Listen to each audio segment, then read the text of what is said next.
안녕하세요. 주간전망대입니다. 이제 새해도 이제 본격적으로 가동되는 느낌입니다. 2주 연속 연말 연초 특집으로 찾아뵈었고 이제는 조금 시장에 한번 집중해 볼 때가 아닌가 하는 생각이 드는데요. 12월 상당히 험난하고 변동성 컸던 그 시장을 뒤로 하고 새해 들어서 뭔가 조금 새로운 양상이 전개되는 듯한 그런 모습입니다. 미 연준이 특히 파월 의장이 급격한 어떤 스탠스 변화를 갖다가 보여줬고요. 또 미중 간의 무역 협상도 3일에 걸쳐서 베이징에서 열리는 상황입니다. 이런 다양한 이벤트들이 연속되고 있는 가운데에 시장에서도 주식, 금리, 환율, 그리고 또 국제 유가를 비롯한 원자재 시장에 이르기까지 조금은 연말과 달라진 양상이 보입니다. 우리 전문가분들과 함께 오늘은 금융시장 상황 심층적으로 한번 분석해 보도록 하겠습니다.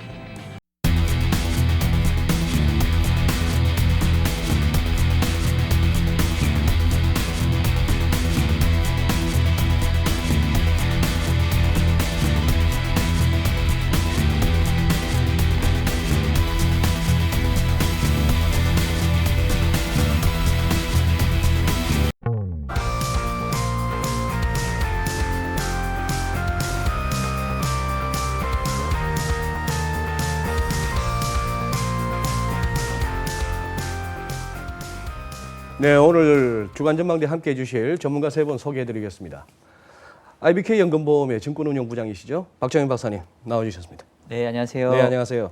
하나금융투자의 이미선 선임연구원님. 네, 안녕하세요. 안녕하세요. 키움증권의 유동훈 이사님 나와주셨습니다. 예, 안녕하십니까? 안녕하십니까. 자, 오늘도 우리 유 이사님도 그렇고 우리 박정현 부장님도 그렇고 좀 터프하게 갑시다. 네, 터프하게 가고 너무 또 핫하다 싶으면 우리 또 이미선 연구원님이 살짝 쿨링 시켜주시는 네. 그리고 이성을 찾으라고 좀 옆에서 균형추를 잡아주셨으면 좋겠습니다. 지금 우선 증시 상황이 대단합니다. 네. 이제 조금 이렇게 보면 이제 데일리 캔들 키가 조금 이제 과거에 보던 정도로 좀 돌아오는 느낌이 들어서 이제 변동성도 조금은 깔아앉겠나 싶은 생각은 듭니다만 우리 12월, 1월 초 대단한 시장 흐름을 봤죠. 그렇죠. 한번 글로벌 증시, 우리 시장 포함해서 한번 증시 흐름 한번 좀 정리해 주시죠, 유 이사님께서. 네. 우선 미국 시장을 말씀을 드리면 네. 작년 12월 달만 놓고 보더라도 대공황 이후에 가장 큰 폭의 하락을 보여줬었다가 12월 한 달만 네, 봐서는. 이 대공황 때가 14.5% 하락을 했었는데 그것만큼 거의 13% 하락을 했다가 그나마 이 연말에 반등을 좀 해줘서 네. 그나마 좀 괜찮았지만 어쨌든 연초에도 한 이틀 정도 상승을 하다가 네. 갑자기 중간에 3% 이상 폭락하는 현상이 나오기도 했습니다. 그랬죠. 여러 가지 경기 둔화에 대한 우려가 나타나면서 폭락을 했었고요. 그렇지만 그 이후에 애플 실적도 있었고 여러 가지 실적들이 나오는데도 불구하고 가이던스가 나오는데도 불구하고 또 다시 반등을 하는 모습을 보여주고 있습니다. 유럽 시장 같은 경우에는 계속 경기 둔화가 있기 때문에 네. 지속적으로 안 좋다가 미국 증시가 상승을 4일 연속으로 하다 보니까 쫓아가는 그런 모습을 보여주고 있고요. 일본 시장은 계속 변동성이 좀 심하게 나타나고 있습니다. 미국 시장이 올라가면 올라가고 떨어지면 떨어지고 하는 모습을 계속 지금 보여주고 있고요. 한국 시장도 어느 정도 조금 바닥을 짚는 듯 했다가 다시 또 하락하는 모습을 보여줘서 2000선이 한번 깨지기도 했었죠. 그래요. 네, 그렇지만 다시 좀 반등을 하고 있고 지금 2060선 정도, 그렇죠. 네, 그 정도의 지금 어느 정도 변동성 조금 축소가 되는 그런 모습을 보여주고 있습니다. 어쨌든 전반적으로 12월 달 변동성보다 좀 낮아졌지만 그래도 아직까지도 좀 후유증이 좀 남아 있는 모습을 보여주고 있습니다. 우리 시장 말씀하셨지만 그래도 1월 4일 날 그 급락이 그리고 처음에 시작할 때 1984를 찍어가지고 네. 작년에 그 1986포인트하고 이렇게 비스무리하게 이 기술적 분석가들 눈에는 이중 바닥을 갖다가 어느 정도 만드는 그래서 위로 조금만 더 뻗어주면은 그렇죠. 좋은 그림은 만들어 놨는데 문제는 이제 뒷심이죠. 그렇죠. 예. 우선 얘기를 해보자면은 그래요. 많이들 좀 미국, 중국 뭐 할 것 없이 좀 다급했던 것 같아요. 특히 작년 연말에 우리 뭐 유이사님도 말씀하셨지만 오죽하면 그 시황쟁이들이 대공황 이래 한 달 낙폭이 뭐 대공황 얘기가 나올 정도로. 그렇죠. 그러다 보니까 뭐 미중 간의 무역 협상도 빨리 하자. 인민은행도 뭐 지준율 낮춰줄게. 거기다가 이제 1월 4일 날 파월의 전미경제학회에서의 그 전 세계가 주목했던 그 연설에서의 어떤 급격한 전환. 파월 의장 어떤 입장을 보이느냐 상당히 우리가 주목했었는데 네. 그게 또 어떻게 보면 시장에 확 한번 연초에 돌려 세우는 모멘텀이 된 건 분명하죠. 그렇죠. 그때 그 내용을 갖다가 한번 정리해 본다면요. 일단은 뭐 말씀 주신 것처럼 그 10월 초에 있었던 FOMC에서 이 파월 의장이 이른바 중립금리로부터 아직 갈 길이 멀리 남았다 이러면서 사실 시장의 패닉 상태를 좀 이끌어냈고 12월 FOMC에서도 다소 톤이 조금 도비시하게 바뀌긴 했지만 또 시장의 기대치를 충족시키지 못하면서 전반적으로 이제 위험자산 조정 가져왔는데 네. 뭐 그때 제가 이제 왜 그랬을까 했었을 때 좀 파월 의장이 삐진 것 같다. 트럼프 의장이 너무 이렇게 금리 올리지 마라 압박하니까 가만히 냅뒀으면 정책 스탠스를 좀 유연하게 바꿀 수 있었을 텐데 너무 몰아붙이니까 조금 한 번은 좀 이렇게 고집을 피웠던 게 아닌가라는 생각이 들었는데 파월 의장도 그 이후에 이제 주식시장이 워낙 망가지다 보니까 너무 강하게 가면 안 되겠다라는 좀 인식을 한 것 같고요. 이게 이제 뭐 물리학에 보면 뭐 작용 반작용 뭐 이런 게 있잖아요. 결국은 이 금융시장이 불안해진 만큼 이 통화정책 담당하는 이 중앙은행 입장에서도 정책 스탠스의 변화를 좀 빨리 이끌어낸 게 아닌가라는 생각이 들고 말씀하신 이 1월 4일 날 있었던 이 전미경제학회에서 되게 이제 재밌었던 게 요런 그 자리가 있었잖아요. 요런 분위기였죠. 예, 여기에 파월 의장이 앉고 옐런 의장. 옐런 앉고 여기 버냉키 앉으시고 죄송합니다 없었어요. 예, 이렇게 셋이 앉았는데 그럼 제가 파월이네요. 파월 의장이 얘기를 한 거죠. 사실은 이제 요약하면 그거죠. 데이터 디펜던트하게 움직이겠다. 그리고 뭐 늘 하던 얘기고. 근데 그 얘기를 그 동안에는 안 해줬단 말이에요. 그 동안에는 그냥 데이터 디펜던트보다는 약간 정해진 어떤 중립금리로의 항해를 오토파일럿 형태로 기계적인 인상을 얘기했다면 지금은 중립금리 수준에 꽤 가까이 갔고 바야흐로 이제 경제 상황을 보면서 뭐 금리 정책을 펴나가겠다라고 얘기했고 또 이제 또 시장에서 선물 하나 던져준 거는 이 자산 축소에 대해서 시장이 이제 불안해하니까 만약에 자산 축소가 이 금융시장에 뭐 문제가 되고 부담이 되는 거라면 그것도 재검토하겠다. 그 500억 달러 한도 내에서 그 만기 돌아오는 거 재투자 안 하는 거. 그렇죠. 그래서 결국은 이제 이렇게 중앙은행이 바야흐로 이 금융시장을 좀 신경 쓰고 최근의 하락에 대해서 좀 뭔가 배려하는 것을 보여주다 보니까 네. 이제 이런 거에 대한 어떤 기대감들이 최근에 빠르게 위험자산을 반등시킨 그런 계기가 되지 않았나 이런 생각이 좀 들더라고요. 그래요. 지금 우리 박정희 박사께서 정리해 주셨어요. 1월 4일 날 그렇게 옐렌이라 치시고 옆에 있던 파월이 이런 얘기를 했다라고 정리하셨어요. 네네. 옐렌 의장이셔. 그 파월 의장의 발언을 이렇게 들으면서 어떤 느낌이 들었을 것 같아요? 잘하네 싶었나요? 아니면 너무 나가네 싶었을까요? 옐런 의장은 이제 상당히 금융시장에 있어서 노련한 경험이 있는 사람이니까 아마 파월 의장이 그렇게 얘기한 거는 시장을 안정시키는 발언을 잘했다라고 생각을 했을 것 같아요. 그러면 우리 이미선 연구원님은 그때 네. 그 파월 의장이 그렇게 해서 뉴욕 증시가 환호를 하고 했는데 예, 예. 그 내용을 이렇게 다 점검하신 다음에 네네. 파월 의장에 대한 어떤 평가는 파월 의장에 대한 그리고 평가요? 연준의 스탠스의 극적인 변환. 연준의 스탠스는 정말 확연하게 변하는 계기였다고 저도 생각을 했고요. 네. 사실 그 이전까지 특히 12월에 주가가 많이 급락했던 거는 사실 여러 가지 중국이나 미국의 지표들이 다 꺾이는 상황에서 네. 연준이 전혀 뒤로 물러서는 모습이 별로 보이지가 않았었거든요. 네. 그러니까 지표는 계속 둔화되는데 우리는 기준금리 계속 올릴 거다.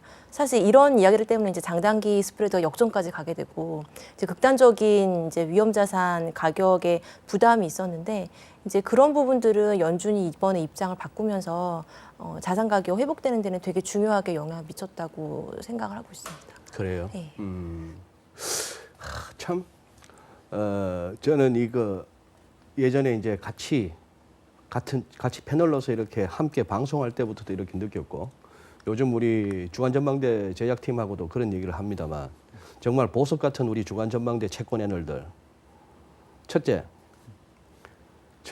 몇 주 전에 그 이제 연말에 2019년도 전망 내놓을 때 윤여산 파트장이 그때 연간 전망 보고서 가져왔던 그 제목 기억납니까? The End of a Hike였어요. 그렇죠. 2019년에 금리 못 올린다 했다고. 지금 점도표는 그때만 하더라도 2019년에 3번 올리고 뭐 이듬해 뭐 2번인가 한 번 더 올린다 이런 와중에 더 못 올린다라고 했고 또 기억에 남는 게 우리 또 김두원 연구원 몇 주 전에 왔을 때 12월 FMC에 대한 우리 그 사후 점검 내지 토론을 그때 파월은 얼마나 12월 18일 19일 양일에 걸쳐서 했던 그 상황에서 뭐 말씀한 대로 오토파일럿 얘기도 하고 뭐 그냥 재투자 중단은 그냥 이게 자동 합법 장치화까지 작심한 듯이 그렇게 가고 했는데도 불구하고 김두원 연구원이 그때 그 예의 그 냉정한 얼굴로 하는 얘기가 극단적으로 도비시합니다. 굉장히 완화적입니다라고 평가를 하더라고요. 그래서 난 그때 살짝 반론을 제기하려다가 이렇게 좀 논리가 딸려가지고 그래? 이거 하고 말았는데. 그 다음에 우리 또 문홍철 연구원. 얘들 데이터 디펜던트 아니에요. 주식시장 디펜던트예요. 그 말도 이번에 또 맞았잖아요. 참 놀라운 거는 딱 16일 만입니다. 12월 19일 날 그때 그러고 나서 이번 1월 4일 날 전미경제학회에서 연설할 때까지 그렇게 확 뒤집어진 게 16일 만인데 우리말로 보름 만에 뭐가 그렇게 달라졌죠 미국이? 뭐가 그렇게 달라졌길래 연준이 그렇게 확 그냥 고무신을 거꾸로 신어버립니까? 그러니까 아까 제가 말씀드린 것처럼 아까 작용과 반작용 말씀드렸는데 금융시장이 훨씬 더 험악하게 갔던 거고 그러니까 결국은 중립금리에 대한 생각이 조금 달랐다가 맞춰가는 과정이었던 것 같아요.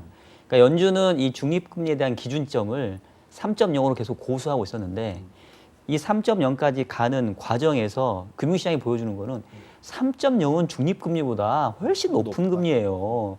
거기까지 가면 금융시장 죽어요 라는 거를 몸소 보여준 거고 그거에 대해서 이제 중앙은행도 아 그러네 시장이 이렇게 불안해하네 이런 것들을 좀 받아들이는 그런 과정이었지 않나.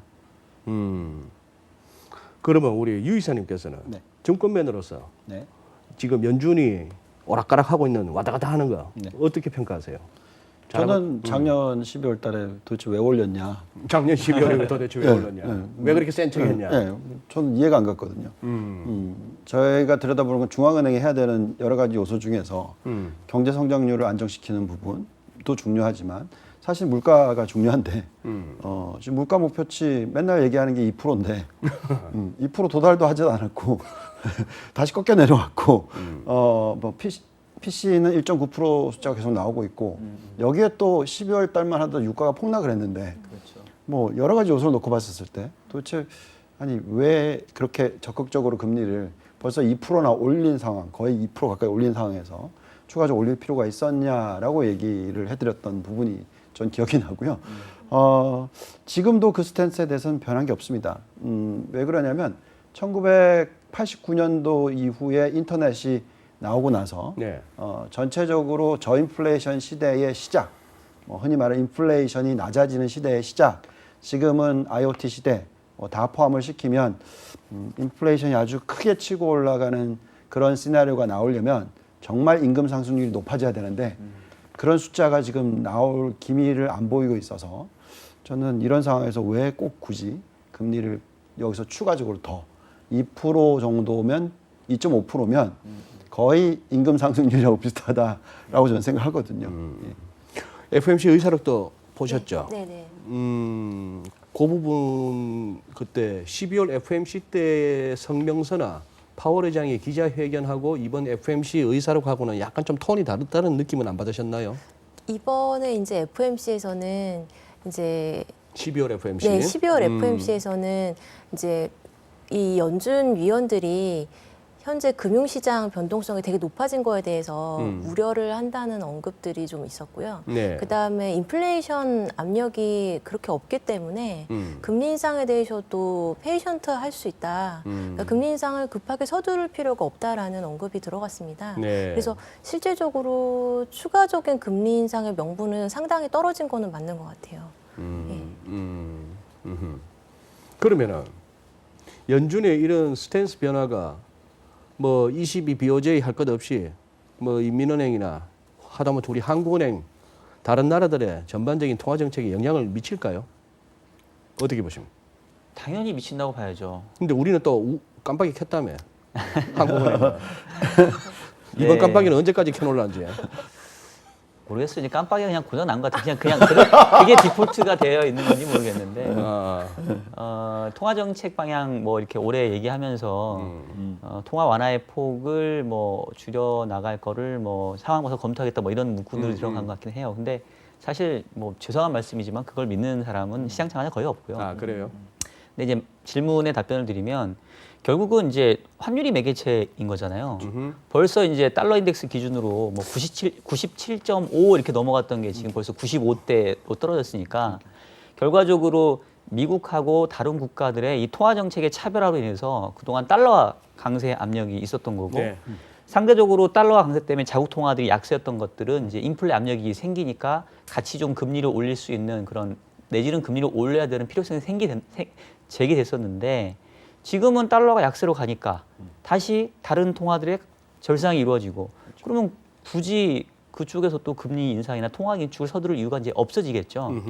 그래서 당연히 저는 환율이라는 매개체를 통해서 이 연준의 통화 정책 스탠스의 변화는 다른 국가들에도 통화 정책의 긴축의 필요성을 낮추는 쪽으로 작용을 할 거라고 생각이 됩니다. 그래요. 지금 유 이사님 아까 말씀하시는 거 우리 시작 전에 잠시 대담하는 중에 달러 한번 크게 무너질 가능성을 염두에 두고 계신 것 같던데. 네, 저는 뭐 작년 말부터 말씀드렸던 부분인데 이 스탠스가 바뀌는 순간 누가? 이 연준이 연준이? 그 방향이 금리를 계속 올린다고 하더라도 어쨌든 속도가 바뀌는 순간부터 환율의 변화가 올 거라고 생각을 했거든요. 네. 그래서 97에서 100 뭐 이렇게 가는 게 아니라 저는 한 93까지는 절하가 달러 될 것 인덱스 같다. 기준으로. 네. 근데 벌써 지금 95가 깨져버려가지고 조금 더 가지 않을까. 그리고 또 재미있는 현상이 여기에 지금 영향을 미치는 게 뭐 유로 쪽이라기보다는 사실은 위안화일 것 같은데 지금 위안화가 뭐 다들 골드만삭스도 그렇고 여러 기관들이 7을 넘어갈 거다. 7.05, 뭐 7.1, 뭐 이런 숫자들을 다 내놨었거든요. 그러면서 위안화가 6.9 잠깐 찍었죠. 네. 그리고 나서 지금 얼마 전에 6.8이 깨졌습니다. 이게 정말 오랜만에 보는 숫자거든요. 지금 속도가 조금씩 가속화되고 있는 부분이 나타나고 있어서 결국은 미중 무역 전쟁 이슈를 가지고 환율을 좀 어떻게 보면 중국 정부가 좀 절하시키는 그런 모습을 보여줬었다라는 전 생각을 하고 있고요. 오히려 이제부터는 절상 가능성이 높아지고 있기 때문에 위안화의 절상. 네, 그렇게 되면 달러가 뭐 추가적으로 절하가 되는 가능성이 더 높다. 그리고 그렇게 되면 93보다 조금 더 내려올 수도 있지 않을까 정도까지 생각하고 있습니다. 며칠 전에 우리 연초 시작하자마자 달러인 시장이 한번 난리 한번 난 적이 있었잖아요. 그렇죠. 시드리 장에서 그때 105엔 순간적으로 한번 내려가는 플래시 크래시.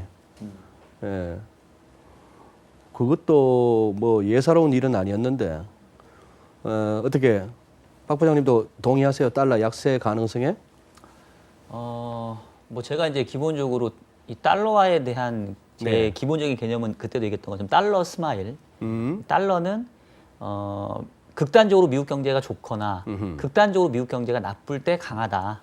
그리고 예. 이제 그거를 제외하면 대체적으로 뭐 중립 내지는 이제 약간 절하 국면인데 지금 상황은 이제 약간 좀 그런 중립적인 그런 상황으로 약간 가고 있죠. 그동안에는 미국 경제가 이제 절대적으로 좋았던 상황이 이제는 미국 경제도 좀 둔화 압력들이 커지고 네. 선행 지표라고 할 수 있는 뭐 심리 지표들, 서베이 지표, 또 주가 이런 것들이 망가지다 보니까 미국 경제가 그동안 이렇게 봤던 것처럼 완전히 강해 보이진 않는단 말이에요. 결과적으로 그게 통화 정책의 변화로 지금 나타나고 있고 그렇다고 한다면은 달러화의 약세가 일정 부분은 나타나지 않을까 싶은데 그렇다고 해서 달러화가 아주 약해질 것까지는 않아요. 그렇죠. 왜냐하면 아직은 전반적으로 미국을 제외한 다른 국가들에게도 펀더멘탈리 이게 좋아질 수 있을 만한 모멘텀이 없으니까 결국은 그동안 이 통화 긴축에 대해서 과하게 우려했던 부분이 일정 부분 되돌리는 과정에서 달러화도 강세 부분을 조금 되돌리는 정도 수준으로 봐야 되지 않냐 저는 그렇게 보고 있습니다. 우리 하나 대투에서는 어떻게 달러를 전망하고 계시는지? 저희도 의미 있는 달러 약세 확인은 2분기 이후에 가능하다고 보고 2분기 있어요. 이후에? 예, 왜냐하면은 일단 지금 미중 무역 결과가 사실 어떻게 될지 사실 오늘 나온 것만 봐도 지금 시장이 기대했던 협상 구체적인 내용들이 하나도 안 나왔어요. 하나도 안 나왔고 그다음에 앞으로 어떤 구체적인 일정도 나온 게 없고 네. 그래서 이제 3월 1일에 이제 추가 관세를 여길지 이제 이 한도 일이 남아 있는데 3월까지도 사실 가봐야 정말로 추가 관세까지 밀어붙이는 방향으로 트럼프가 가게 될지 아니면은 그냥 기존 관세대로 가게 될지 아니 조금 더 그림이 좋아질지 이런 부분들이 확인이 좀 시간이 필요할 것 같아요. 그래서 만약에 정말로 극단적인 상황으로 가서 미국이 정말 관세를 계속 레버리지로 활용을 하면서 중국을 밀어붙이는 상황이 되면 네. 사실 위안화 환율이 안전하게 이제 유지가 되기가 좀 어려울 거라는 생각을 좀 하거든요. 그래서 저희도 그리고 또 이제 달러도 이게 이제 약세로 가려면 어쨌든 주요 통화들이 강세로 가야 되는 건데 네. 사실 유로화 쪽도 사실 올해 기준금리 인상이 어려워 보이거든요. 그러니까 지금 뭔가 미국보다 앞서서 통화 정책을 정상화해서 갈 수 있는 나라가 지금 없어 보여요. 그래가지고 지금 어느 정도의 되돌림이라고 저희도 보여지고 이미순 의미 있는 연구원님 약세로 말씀이 가기는 좀 그거네. 어려울 것 같아요. 달러가 그동안에 2018년 작년 한 해 동안 아주 강했는데 네. 2017년에 약세를 갖다가 뒤로 하고 강했는데 그런다고 해서 파월이 저렇게 연준이 살짝 좀 완화적으로 비둘기 모습을 한다고 해서 달러가 확 돌아서기에는 유로화 네가 또 잘난 게 뭐가 있냐. 지금 브렉시트 당장 1월 15일 날 또 의회 투표 어떻게 나올지도 모르는 와중에 네. 파운드 네가 또 뭐 잘난 게 뭐 있냐. 네, 뭐 이런 식으로 본다면은 네, 그렇게 달러를 갖다가 급락으로까지 기대하기에는 조금 힘든 상황이다. 네. 그 뭐 골드만삭스니 뭐니 이렇게 리포트는 다 달러 약쪽으로 굉장히 콜이 강한데 요새 하기가 또 셧다운이라서 그 CFTC의 그 달러 포지션이 안 나오더라고요. 발표가 안 되더라고요. 네네. 그래가지고 지금 뭐 잘 모르지만 어쨌거나 그 달러 매수 포지션들을 쉽게 털지는 않는 모습이라 가지고. 그럼 미중 무역 전쟁 지금 원래 이틀 하기로 했던 거를 월화하기로 했던 것 갖다 수요일까지 해가지고 3일 했는데 지금 성명서 내용을 보나 뭐 뉴스를 안만 뒤져봐도 지금 말씀하신 것처럼 뭐 딱히 이거다 할 만한 뭐는 없는 것 같아요. 어떻게 파악해 보셨습니까? 그러니까 실질적으로 이 관련된 내용은 없어요.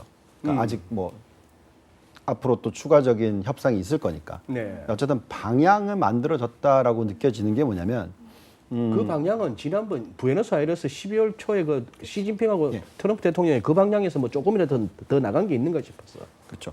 중요한 게 결국은 환율 아까 박정현 박사님께서 말씀하셨죠. 예. 환율의 변화가 중요하다는 말씀을 드린 그래요? 거죠. 여태까지는 계속 절하되는 위안화 현상이 나왔었다가 지금 확연하게 바뀌었습니다. 그러니까 절상으로 가는 추세가 지금 확실히 나타나고 있고요.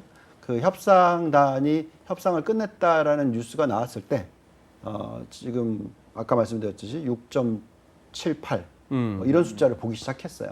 그래서 결국은 뭐냐면 위안화는 뭐 아시겠지만 중국 정부가 훨씬 더 컨트롤을 많이 하게 돼 있는 환율이다 보니까 관세를 때리면 네. 당연히 가격이 올라가니까 여기에 따라서 환율을 절하시켜서 경쟁력을 만들 수 있는 부분이 되겠죠. 근데 그거는 미국의 말을 안 듣는 거죠. 수출을 계속하겠다 이쪽인 거고 이제는 협상이 되면 결론적으로는 내수시장을 더 키울 거고 내수시장을 더 키우려면 위안화가 절상이 되는 게 맞죠.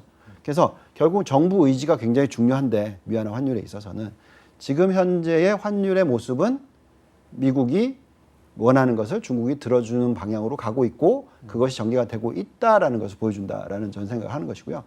그렇다면 이게 어떤 모습이 나올 수 있냐면 이제는 지준율만 인하하는 중국이 아니고요. 여기서 지금 정부의 인민은행 금리가 4.35%인데 금리까지도 건드릴 수가 있는데 이미 명분을 만들었다는 거죠. 왜냐하면 중국 정부는 보통 PMI 지표가 40대가 안 나오면 50이 안 깨지면 금리는 잘 안 건드리거든요. 근데 이번에 처음으로 깨지는 모습이 딱 나왔거든요. 그러니까 이제 명분을 만들었고 여기서 금리도 인하할 수 있는 부분까지 나오면서 또 재미있는 현상은 아까도 말씀드렸지만 위안화가 이제 절상이 되는 모습. 그래서 여러 가지 부분이 뭔가 작년하고는 완전히 틀린 그림이 지금 나오고 있다. 작년은 기억하시겠지만 2월 달부터 미중 이 협상이 안 되는 것처럼 나오면서 계속 세금 때리는 부분 나오고 가속화되는 부분 보이다가 그것이 이제 말씀하신 대로 부에노스아이레스에서부터 미팅부터 점점 더 반대로 가고 있다는 거죠. 위안화도 절상. 똑같이 여러 가지 스탠스 자체가 좀 더 적극적인 부양 이런 모습들이 나오고 있어서 확실히 뭔가 변화가 일어났다는 것을 인정해야 될 것 같습니다. 야, 이게 참 재밌는 거예요. 그 이제 1월 4일 날 파월이 그렇게 한 보름 만에 갑자기 안면 몰수하고 싹 그냥 말이 바뀌었어요. 오죽하면은 저는 생생하게 기억하는 게 12월 FOMC 때 기자회견하면서 그 재투자 중단한 그 부분에 대한 질문에 대해서 그거는 오토파일럿이야라고 했을 때 시장이 즉각적으로 반응했거든요. 왜 저렇게 세게 나와 싶었는데 그 부분까지도 만약에 시장에 내지는 어떤 뭐 경제에 안 좋은 영향을 미친다면은 유연하게 내지는 뭐 신속하게 수정하겠다라고 했을 때 와, 좀 저렇게 좀 한두 개 정도 다음에 보여줄 카드를 좀 뒤에 숨겨놓지 저렇게 다 까버리냐 그런 생각이 들었는데 그러고 나서 시장이 올라서 망정이지 만약 파월이 그렇게 얘기했는데도 불구하고 미국 증시가 또 빠졌다 한다면은 우리 같은 시황쟁이들은 편해요. 얼마나 상황이 안 좋으면은 뭐가 겁이 나서 뭘 받길래 저렇게 금리 인상을 멈출 수도 있다고 하는데 장이 빠지냐라고 해버리면 돼. 그런데 일단 올라갔으니까 지금 제 얘기는 뭐냐 하면은 좀 제가 진행하는 사람이 말이 길어지는데 지금 유 이사님 하신 말씀에서 그거예요. 중국이 금리를 갖다가 낮출 수 있는 명분이 생겼다는 게 최근 나오는 중국 지표의 부진 아닙니까? 그렇죠. 산업 생산도 뚝뚝 떨어지고 아까 말씀하신 PMI 지수가 50을 이제 수축 단계로 접어들고 그렇게 해서 금리를 낮춘다. 그러면 시장이 금리만 낮춰주면 다 좋은 거냐? 그러면 그 지표가 말하는 어떤 경기 침체의 가능성 내지는 경기가 힘들어진다 하는 부분은 프라이싱 안 하느냐? 이렇게 되면 또 이제 박 박사 또 지난번에 날 무한하게 봤던 것처럼 아마추어처럼 왜 이러십니까? 뭐 언제 경기 좋아서 주가 오릅니까? 저는 거기에 반대라기보다는 이게 다들 이제 이런 생각을 가지시는 것 같아요. 부채가 많이 늘었으니까 몇십 년 동안에 사실 금리밖에 카드가 없는 거 아니냐라고 생각을 하시는 것 같은데 저는 그렇게 안 보거든요. 무슨 말이냐면 물론 부채가 늘었으니까 금리가 낮아지면 실질적으로 코스트가 적으니까 뭐 계속 부양할 수 있는 부분도 있지만 저는 제가 중국을 투자를 할 때 판단하거나 미국을 투자할 때 판단할 때 있어서 고점을 판단하는 데 있어서 가장 중요하게 쓰는 뭐 제가 과거에 은행부터 시작해서 애널리스트를 시작해서 그런지 모르겠지만 예대율을 너무 중요하게 생각합니다. 예대율? 예. 그러니까 지금 예대율이 중국이 73%고요. 미국이 이제 77%입니다. 그래서 예금은 들어와 있는 거에 70%만 대출이 나간다. 그렇죠. 그러니까 과거에 붕괴가 되는 현상 그리고 정말 큰일 났네. 어떤 카드를 쓸지도 모르겠다라는 환경이 되려면 그게 100% 가야 된다는 거죠. 우리나라도 그래서 터졌고 유럽도 그래서 터졌고 미국도 2008년, 2000년도에 그래서 터졌거든요. 그래서 지금 현재 77%에서 미연준은 제가 볼 때는 좀 되게 웃고 있을 것 같은 전 생각이 들거든요. 경기가 둔화한다? 이거 다시 못 살려? 그게 아니라 얼마든지 난 살릴 수 있어 라는 생각을 가지고 있다고 저는 생각을 하거든요. 그래서 좀 너무 세게 얘기했던 거 아닌가 12월 달에 시장이 막 이렇게 하니까 좀 변한 게 아닌가 저는 그렇게 생각이 듭니다. 제가 조금 제 생각을 부연 말씀드리면 그때 이제 소장님한테도 뭐 아마추어십니까? 언제 경제하고 금융시장이 똑같이 갔습니까? 이제 그 얘기의 배경은 우리가 익히 잘 알고 있는 그 헝가리의 전설적인 투자자 이 앙드레 투스쿨라니가 얘기한 금융시장과 경제 펀더멘탈의 관계가 이 산책하는 주인과 개의 모습과 같다 이 얘기잖아요. 그러니까 펀더멘탈을 보면은 글로벌 경제는 저는 꺾였다고 생각을 합니다. 뭐 작년이 정점이었던 것 같고 미국 경제도 올해 내년도가 뭐 다시 경기는 다시 좋아지긴 어려워 보여요. 근데 경제의 둔화 속도는 매우 완만한데 금융시장은 완전히 이제 꼬라박은 거죠. 아까 얘기했던 것처럼 대공황 얘기 나올 정도로. 그러니까 이제 이게 산책하는 주인과 개의 입장으로 보게 되면 주인은 이제 다시 되돌아서 천천히 가고 있었는데 또 강아지가 너무 앞서서 이제 설레발치면서 저 멀리 가 있는 거죠. 그러니까 이제 주인이 한마디 하는 겁니다. 뭐 메리, 너 멀리 갔네? 이리 와. 이런 거죠. 그러니까 결국은 이제 금융시장의 반등이 제가 봤을 때는 갑자기 경기에 대한 인식이 바뀌었다라기보다는 일종의 이 대공황까지도 염두에 둘 정도로 금융시장이 과하게 반응을 했었고 그리고 실질적으로 이 센티멘트가 그렇게 악화되면 자기 실현적 예언 효과가 있기 때문에 금융시장이 그렇게 망가지면 실제 경제가 그렇게까지 더 안 좋아질 수 있거든요. 그러니까 이 부분에 대해서 이제 바야흐로 중앙은행이 개입을 한 거죠. 그 정도는 아니야. 그리고 지금 금융시장이 프라이싱 할 정도로 경제가 망가지는 거를 우리가 좌시하지는 않을 거야. 그게 결과적으로는 앞서갔던 금융시장이 우리가 너무 과했구나. 너무 오버했구나. 이러면서 조금 되돌아오는 계기가 되었지 않냐라는 생각이 들고요. 결국은 이제 경제가 둔화되는 거에 대해서는 이견이 없어요. 지금은 둔화되는 속도, 둔화되는 폭, 이 부분과 현재 금융시장이 반영하고 있는 괴리가 과연 얼마나 될 건지, 여전히 너무 과하게 우리가 이 침체를 보고 있는 건지, 그 부분이 중요할 것 같아요. 그건 숫자화 됩니다, 다. 숫자가 된다. 네. 왜냐하면 미국을 딱 예를 들어서 말씀을 드리면 2000년도에 위기가 터졌을 때, 닷컴 버블이 터졌을 때 GDP 성장률이 1년 반 만에 6%포인트가 꺾입니다. 그만큼 떨어지고요. 예. ROE가 S&P 500 개념으로 18점 몇 프로까지 갔다가 그게 1%까지 떨어집니다. 폭락하는 거죠. 경제 성장률이 6%나 떨어졌는데 당연한 거고요. 또한 2008년도도 마찬가지입니다. 경제 성장률이 제가 기억하기로는 한 4%부터 거의 한 6%포인트 이상 떨어집니다.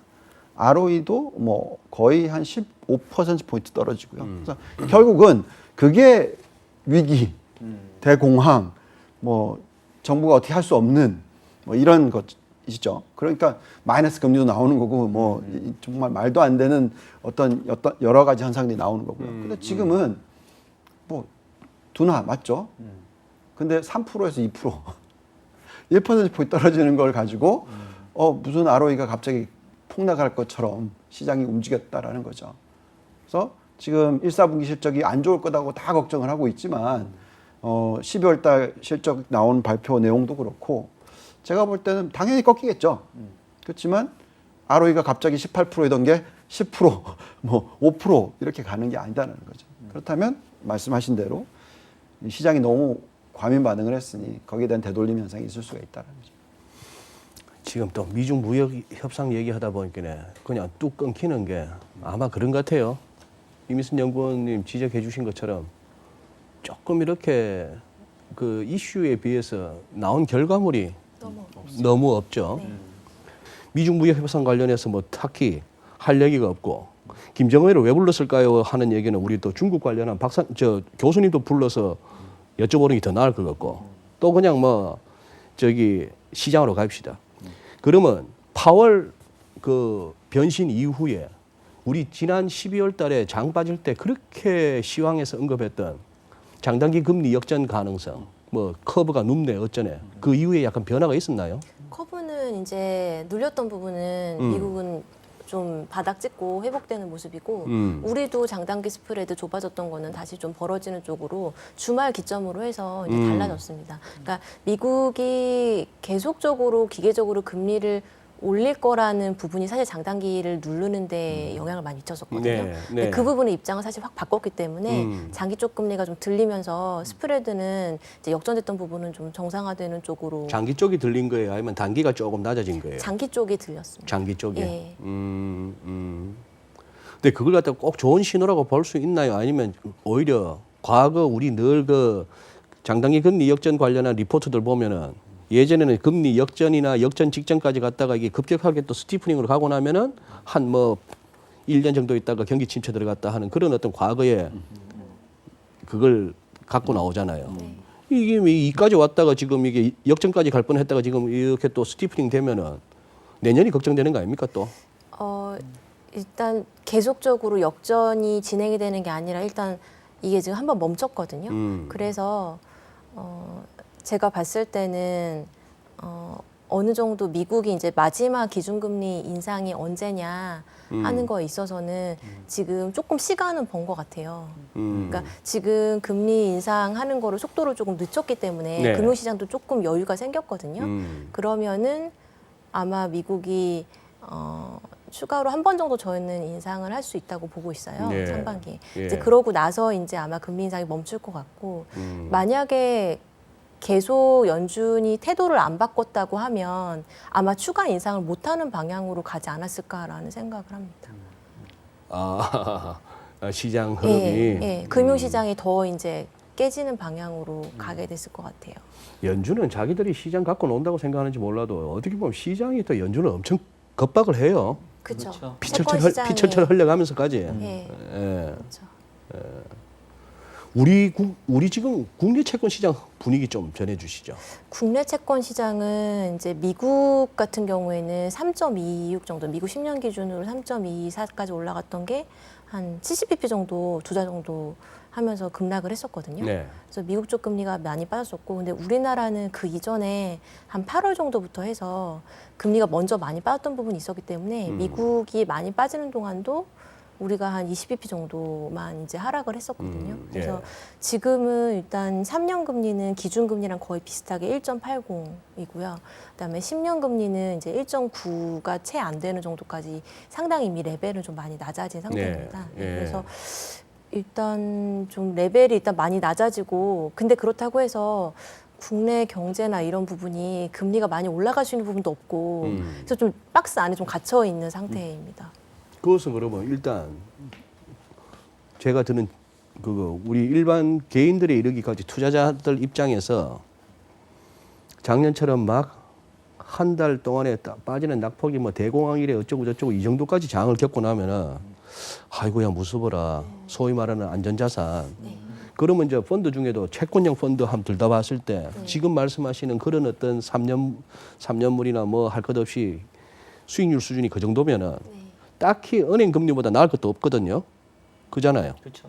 네. 그렇다고 해서 그거 한다고 해서 거기서 뭐 채권 가격이 쑥쑥 올라서 무슨 이른바 캐피탈 게인을 갖다 기대하기에는 현재 내려와 있는 레벨 자체도 낮고 그러다가 뭐 고장은 낮다고 하지만 하나는 지금 깜빡이 켜놨고 그것이 과연 매력적인 투자처인가 하는 거고 제가 이 말씀을 왜 드리나 하면 이제 뭐 실무시 이제 넘어가려고 하는데 아까 잠시 우리 시작 전에 했는 걸로 봐서 우리 박정민 부장님이나 우리 유 이사님이나 할 것 없이 올 한 해는 또 주식으로 이 말씀을 하고 싶어 하시는 것더라고. 그 전에 이제 이미선 연구원님한테 주식 하실래요? 채권 하실래요? 제가 여쭤보겠어요.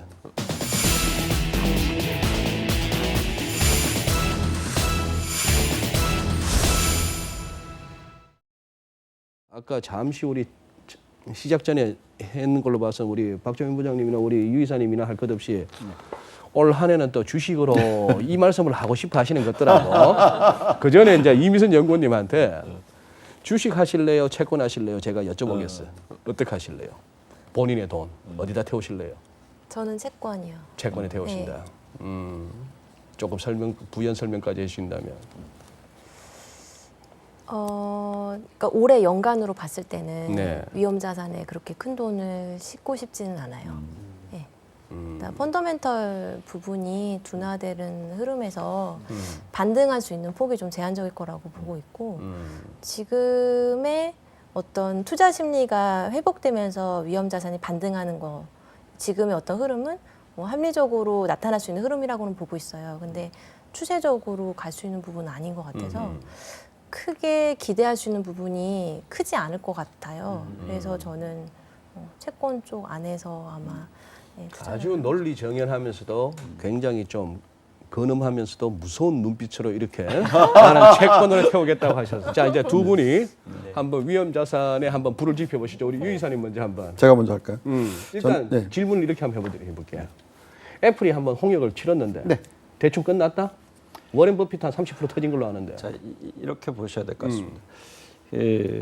저희는 이 종목 선택이 굉장히 중요해지죠. 왜냐하면 이게 레이 사이클, 그러니까 거의 끝물. 뭐 끝물로 따지자면 경기로 따지면 뭐 이제 6, 7, 8, 뭐 7, 8, 9 뭐 이 정도 남은 정도니까 이때가 되면은 정말로 이 셀렉션이 중요하죠. 근데 제가 계속 말씀드렸던 것이 낮은 금리의 시대에서는 성장주들이 좋을 수밖에 없다라는 얘기를 해요. 왜 그러냐면 금리가 워낙 낮으니까 또 성장이 없으니까 성장하는 종목을 보면 너무 좋아 보이거든요. 결국 그걸 사게 되는 거죠. 근데 애플에 대해서는 제가 리포트도 여러 번 썼지만 작년에 애플은 매력도가 많이 떨어진다라고 말씀을 드렸어요. 그러니까 왜 그러냐면 애플은 더 이상 성장이 아니거든요. 왜냐하면 물동량 물건의 판매 X 폰 자체의 판매량이 늘지를 않았다는 거죠. 그래서 단가를 올려서 했던 부분이고 이건 좀 틀린 내용이죠. 그래서 셀렉션이 중요하다는 말씀을 드린 겁니다. 그래서 근데 중요한 거는 지금 시장에서 성장도 있는데 저평가되어 있는 종목들이 상당히 많아요.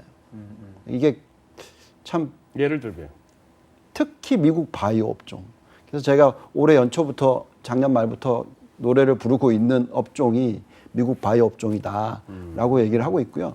그래서 결국은 이 업종들마다의 어떤 매력도, 상대적인 성장, 그리고 뭐 가치 여러 가지를 계산해야 될 것 같습니다.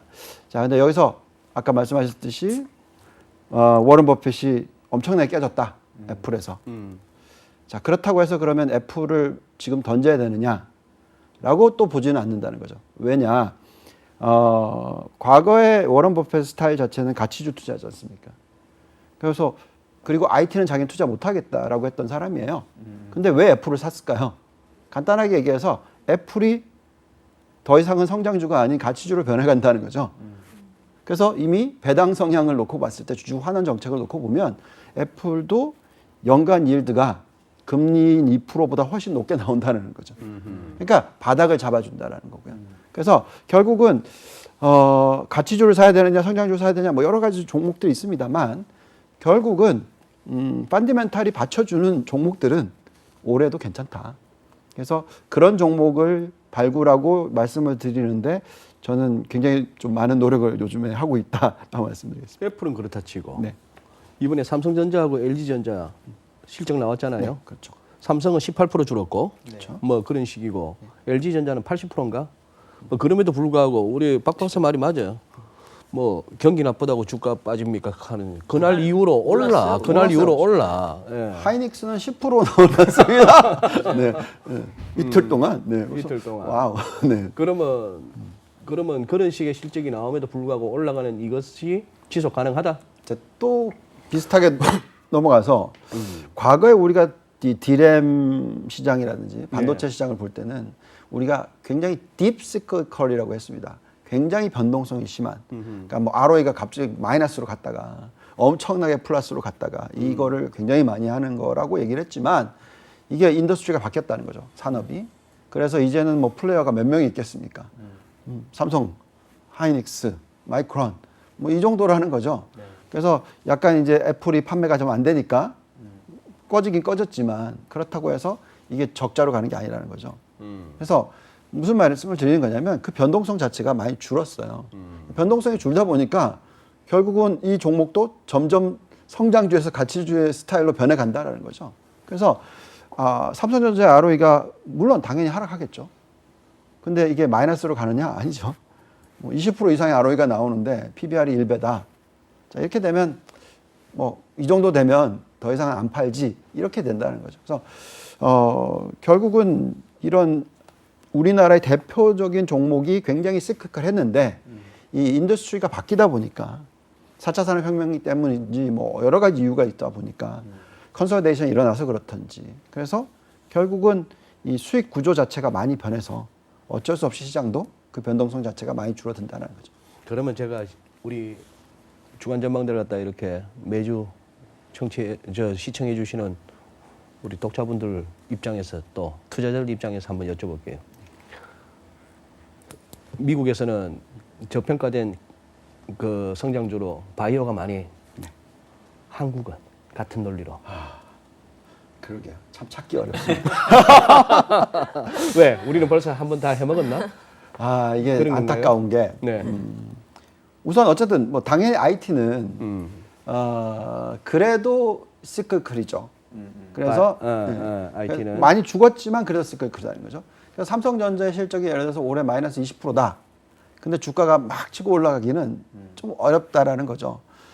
근데 또 다행스러운 것은 배당 성향까지 플러스를 하면 이제 또 삼성전자는 배당 일드가 3% 이상 나오게 되는 종목이 되니까 또 어느 정도 바닥은 잡아주는데 상승을 하려면 이익 모멘텀이 있어야 되는 거죠. 그래서 그러면 이제 우리가 흔히 말하는 또 바이오를 보자. 고 했을 때 우리나라는 또 바이오 밸류에이션이 이게 좀 너무 비싸죠. 뭐 100배짜리가 한두 개가 아니고 PBR이 뭐 10배짜리가 참 많고 그러다 보니까 좀 찾기 어렵고. 자, 그래서 제가 요즘에 조금 보는 거는 아무래도 뭐 수소차 뭐 아니면 전기차 뭐 워낙 많이 얻어맞았으니까 이쪽 인더스트리 자체가. 그래서 주가도 보면은 뭐 현대차를 놓고 보면 9만 원까지 갔다가 지금 벌써 12만 원으로 다시 올라오는 그런 모습 보여주고 있어서 결국은 이 매출이 계속 감소를 하다가 성장을 하는 모습이 있을 만한 인더스트리가 뭐가 있느냐라고 놓고 봤었을 때는 제가 생각할 때는 뭐 바이오는 뭐 성장을 할 것 같습니다. 그것 말고로 놓고 보면은 결국 전기차, 수소차, 전력 저장 여기에 대체 에너지 네. 요 정도까지로 보고 있고 그런 인더스트리에 투자를 해야 될 것 같다 생각이 듭니다. 이제 박종현 연구원 시절에는 네. 벤치에서 그냥 사인만 나가는 거예요. 네. 기다려. 이번엔 그냥 치고 나가. 뭐 뛰어. 하는데 이제는 본인이 스파이크 신고 나가서 뛰고 있잖아요, 지금. 그렇죠. 예. 정권 운용 부장이셔. 네, 네. IBK 연금보험에. 금년에 뭐 담으시려고? 제가 지금 여기서 이제 주식, 채권, 뭐 해외 투자, 이 유가증권 운용을 이제 맡고 있는데 네. 제가 투자를 할 때 이제 고민하는 거는 크게 보면 두 가지예요. 첫 번째는 달러화 자산에 투자할 거냐, 비달러화 자산에 투자할 거냐. 또 하나의 고민은 주식과 같은 위험 자산에 투자할 거냐, 채권과 같은 안전 자산에 투자할 거냐. 결국 이제 이 두 기준 하에서 결정을 하는데 작년 하반기만 놓고 보면은 달러화 자산 환으로 보면 그리고 안전한 채권 이 두 개의 조합이 사실은 제일 작년 하반기에 퍼포먼스가 좋았단 말이에요. 그러면 이제 올해는 어떨 거냐인데 사실은 연간으로는 보기는 저는 지금은 어렵고요. 저는 상반기만 딱 놓고 보거든요. 근데 제가 상반기를 이제 전망하면서 내부 전략회의 할 때 무슨 얘기냐면 네. 올해는 예고된 경기 둔화와 예고된 경기 둔화와 이를 예고된 경기 둔화와 정책적인 대응 간의 힘겨루기다. 그러니까 이미 경기는 저는 꺾였다고 생각을 하는데 문제는 금융시장이 이미 경기 꺾일 걸 다 반영해버렸단 말이에요. 그러면 시장이. 예고된 대로 경기가 둔화되면 현재의 금융시장의 가격 변수가 그냥 정당화되는데 만약에 정책적인 대응이 세게 나와버리면 아까 제가 이제 산책하는 주인과 개처럼 금융시장은 이미 경기 침체까지 반영했는데 정책의 대응이 나와서 경기가 침체까지는 안 가네? 그러면 사실은 지금 이미 주가며 금리며 빠졌던 것들이 상당히 약간 좀 애매해져 버리거든요. 다시 이제 질문에 답변을 드리면 저는 올해는 달러화보다는 비달러화 자산에 그리고 채권보다는 주식과 같은 위험 자산에 대한 기대 수익이 더 높을 거라고 지금 생각을 하고 있는 입장이고요. 그 이유는 아까 얘기했던 것처럼 정책적인 대응이 나오고 있다. 제가 지난번 나왔었을 때도 비록 경기는 안 좋아질지 모르겠지만 밸류에이션 측면에서 보면 분명히 주식이 싸졌고 채권은 비싸졌단 말이에요.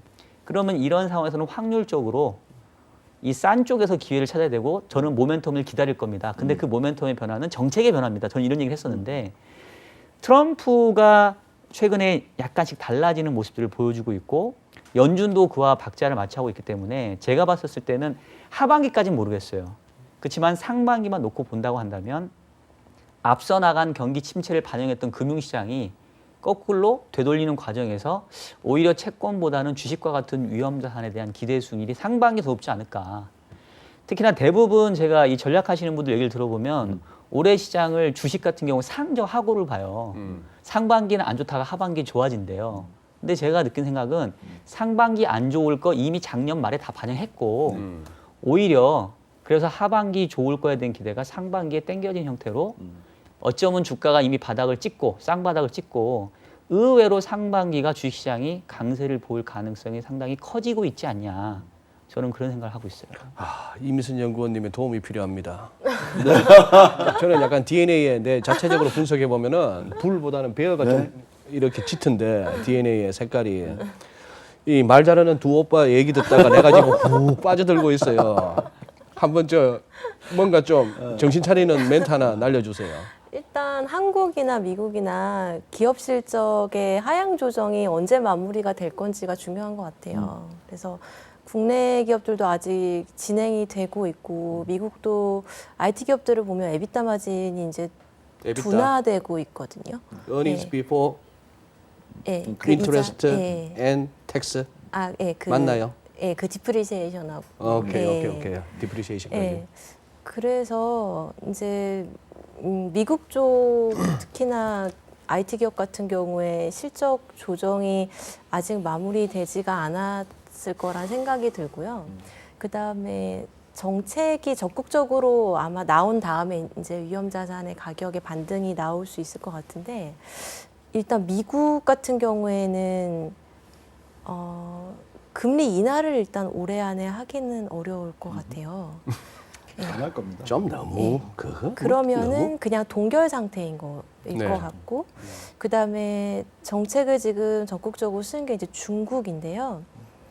지금의 어떤 지준율 인하랑 이런 정책들이 실질적으로 얼마나 많이 중국 주가를 끌어올릴 수 있을지는 잘 모르겠어요.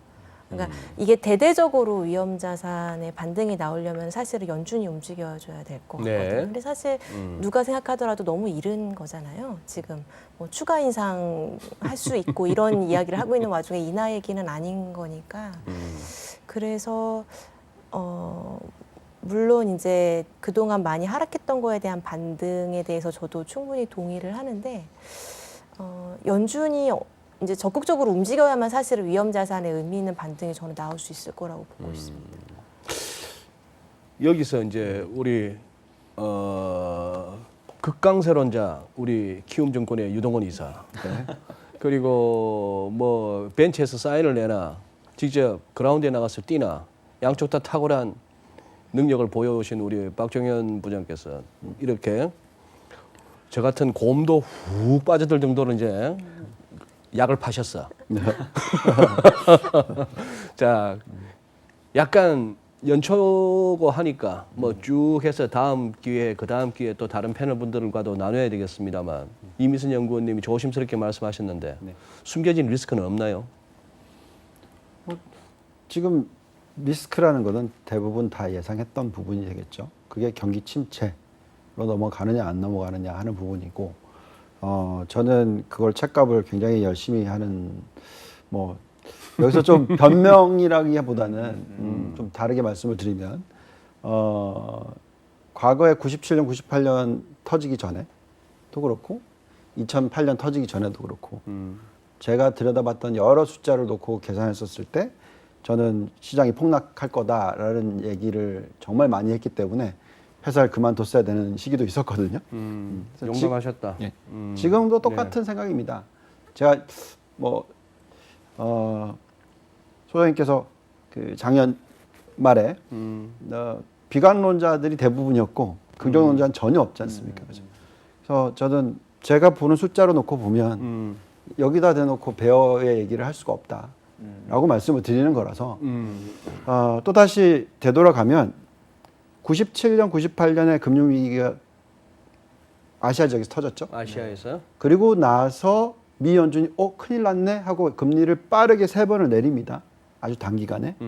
이게 바로 닷컴 버블을 만들어 버렸거든요. 네. 그러니까 내리지 말았어야 되는데 그 경제 사이즈가 그렇게 크지 않은 국가들의 문제였는데 이거예요. 그래서 지금에서 터진 일인데 그래서 닷컴 버블이 엄청나게 나왔고 이것이 정말 거품의 거품을 만들었던 거죠. 근데 지금 보면은 미국은 안 그럴 것 같아요. 근데 사실 제가 볼 때는 중국이 충분히 그럴 수 있어요. 중국이. 네.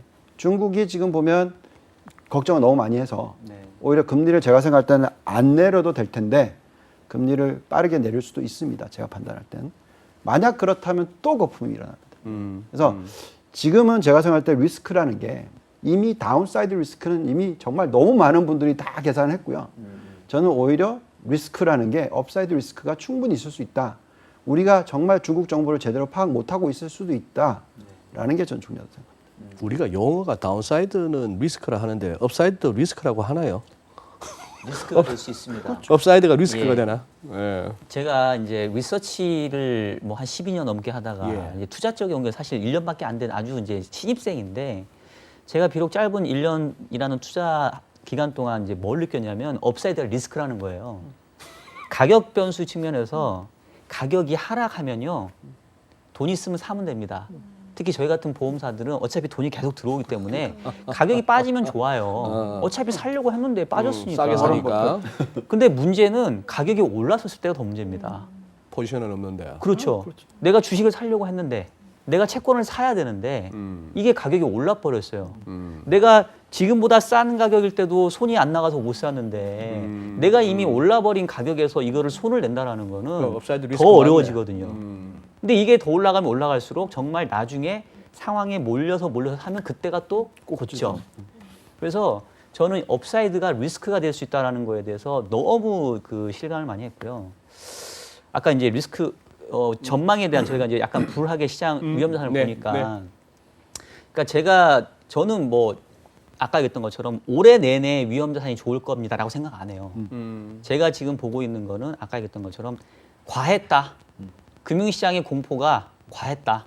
경기 침체까지는 아니고 가만히 놔두면 경기 침체로 갈 수 있었을 것 같은데 결국은 또 이에 상응하는 정책적인 대응이 나오니까 이 부분에 대한 만큼은 우리도 다시 좀 되돌리는 과정이 필요할 거고 그렇다고 보면 현재 시점과 현재 가격대에서는 어차피 투자는 이 확률을 높이는 게임이기 때문에 나는 여기서는 안전자산인 채권에 배팅하는 것보다는 위험자산인 주식에 배팅하는 게 조금 성공 확률이 높을 것 같아 라는 저는 생각을 갖고 있다는 거거든요.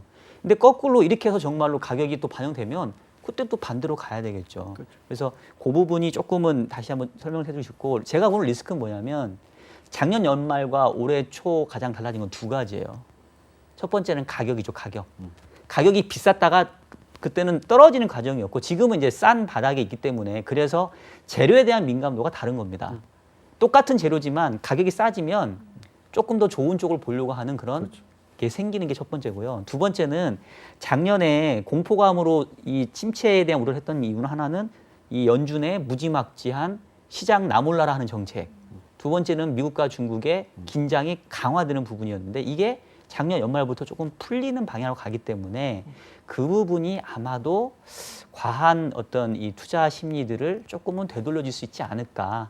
근데 거꾸로 다시 작년 말로 돌아간다.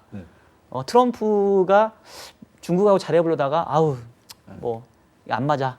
또 판을 뒤집거나 파월이 지금 1월 말에 FOMC 있는데 다시 또 거기서 이상하게 또 폭시장이 나온다던가 뭐 그러면 정말 이거는 아사리판 될 텐데 그러면 이제는 또 고민되겠죠. 근데 적어도 현재 추세가 상반기 뭐 짧게 보면 1분기까지는 가지 않겠냐. 저는 이제 거기에 좀 배팅을 해보고 싶다라는 거죠.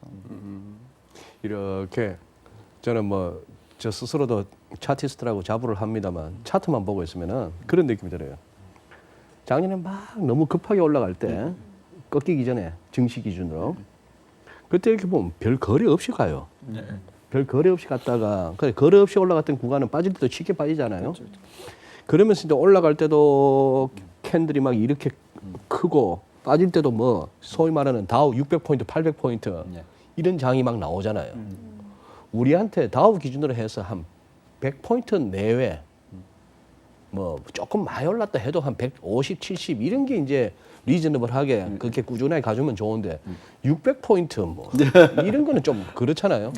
근데 그랬던 게 보니 이게 이제 과도하게 갔다가 이게 한번 롱스탑 내지는 숏 이제 한번 손절이 나온 거고 그다음에 이 빠지는 와중에도 보니 뭐 카일바스 같은 친구가 상당히 의심되는데 이 와중에 또 극악무도한 곰들이 또 하방으로 엄청 질렀던 것 같아. 그러다 이게 또 쇼카바 나오면서 또 이렇게 뭐 올라오는 와중에도 했는데 이게 이제 대충 한 사이클 끝나면서 시장의 이제 변동성이 빅스도 이제 20m로 내려오고 이제 그런 상황이라서 지금부터는 이제 뭐 하루 이틀 그냥 급등 급락 그걸로 롱이든 숏이든 간에 그걸로 그냥 팔자고 치려고 덤비는 건 아닌 것 같아요. 이제는 인내가 필요한 장인 것 같고 뭐 그런 상황인 것 같습니다. 자 벌써 뭐 시간이 벌써 다 돼 가는데 뭐 어떤 내용이라도 좋습니다. 오늘 뭐 이렇게 미리 보내드린 질문지라든지 이런 걸 감안하시고 준비하신 내용 중에 못다 하신 말씀 우리 유 이사님부터 해서 한 말씀씩 듣고 마무리하겠습니다. 네. 못다기보다는 어쨌든 지금 현 시점에서 저는 중국 시장을 정말 집중 분석을 해야 되는 타이밍이다 생각합니다. 집중 분석. 예. 왜냐하면 중국 정부가 정확하게 어떤 방향을 가고 있고 미중 무역 전쟁에서 어떤 스탠스로서 지금 대응하고 있는 건지, 그리고 어느 정도까지의 정책 완화를 할 건지, 그리고 그렇게 했을 때 나중에 50년 뒤를 어떻게 생각하고 있는지 등등, 이게 정말로 이해를 해야지만 앞으로의 시장의 흐름이 어떤 식으로 변해갈지를 이해할 수 있을 것 같고요. 심지어 그렇게 얘기를 하지 않습니까? 플라자 합의 일본식으로 미국이 공격을 하느냐, 아니면 옛날 구소련 망가뜨리는 방법으로 갈 거냐. 어쨌든 결국은 중국이 어떻게 하느냐에 따라서 앞으로의 시장이 어떻게 변할지가 참 궁금합니다. 그래서 저는 올해는 작년 같으면 미국을 정말 많이 들여다봤다면 올해는 중국을 정말 많이 들여다봐야 되는 시기다라는 얘기를 좀 하고 싶습니다. 네, 우리 이비선 연구원님. 네, 저도 일단 1분기 정도까지 봤을 때 제일 중요한 거는 미중 협상 결과일 것 같아요. 네. 그 펀더멘털에 대한 부분은 이미 대부분 다 알고 있는 내용대로 둔화되는 흐름으로 가게 될 거고, 근데 지금 중국 같은 경우에 미국하고 협의가 되려면 오늘 나온 결과에서 봤지만 일단 중국이 미국에 대한 수입품을 많이 늘리기로 했거든요. 네. 근데 미국의 여기에서 지금 만족을 하고 있는 것 같지가 않아요. 그러니까 미국의 요구를 하는 거는 지금 전략적 산업에 대해서 보조금 주던 거 다 없애라. 이제까지 했던 어떤 지적재산권, 이런 아주 깊숙한 문제들, 그러니까 그동안 수십 년 동안 중국이 성장할 수 있었던 그 성장 모델 자체를 지금 포기할 것을 요구하고 있거든요. 이거를 만약에 중국이 받아들이면 아마 위안화 안정되고 뭐 통화 완화도 할 수 있고 이런 방향으로 뭐 갈 수도 있을 것 같은데, 사실 근데 거기에 가기까지가 사실 중국이 받아들이기가 되게 어려운 부분인 것 같아요. 네. 예, 그래서 이게 쉽사리 미국이 굉장히 어려운 요구를 지금 하고 있는 거기 때문에 그게 해결되기에는 3월 1일이라는 시한이 좀 너무 빠르다라는 촉박하죠? 생각이 듭니다. 네. 근데 어쨌든 근데 그 과정에서 대화가 진행이 되는 과정에서는 투자 심리라는 부분은 또 다르게 진행은 될 수 있을 것 같아요. 근데 네. 이게 궁극적으로 이게 해결이 될 수 있느냐를 봤을 때는 되게 지금 어려운 상황이라는 생각을 하고 있습니다. 네. 조심스러운 말씀. 네. 자, 또 마지막 발언 기회를 주시니까 날 것으로. 전 또 불편한 얘기를 할 수밖에 없는데 일단 마음을 좀 각오를 다지고 사실 이제 저희가 오늘 주로 얘기한 내용들은 이제 대외적인 여건이었는데 우리 국내 요인들 얘기 안 했잖아요. 지난해에 국내 금융시장은 글로벌 시장 대비 언더퍼폼입니다. 그래요? 그리고 고민하기 그 힘들죠. 이유는 저는 정부 정책의 실패에 기인했다고 보고 있어요. 작년에는 실패했죠. 뭐 이제 올해는 좋아지길 바라는 거고. 오늘 마침 또 우리 문재인 대통령께서 뭐 기자 간담회도 신년사를, 하셨는데 이 금융시장에 있는 사람은 그래요. 그리고 또 나름 저희가 경제 전문가로서 펀더멘탈을 걱정하는 사람들은 지금 정부가 추진하는 정책 기조에 동의하죠. 다 같이 잘 사는 사회 저희도 바라죠. 하지만 이제 그 방법론 부분들이 현실과 조금은 괴리되는 부분이 있기 때문에 그 부분들에 대한 어떤 조정들이 좀 필요하지 않을까라는 생각이 들고요. 지난해에 우리 경제의 가장 큰 부담이 됐던 게 결국은 이 최저임금의 급격한 인상으로 인한 고용시장 침체입니다. 올해도 이제 이 최저임금 인상이 한 10% 정도 예정이 되어 있는데 이 부분들을 얼마만큼 이제 국내 경제가 흡수할 수 있을지, 또 이거에 대한 대응책이 뭘지, 이런 부분들을 정부가 잘 준비를 해야 되지 않을까 싶고요.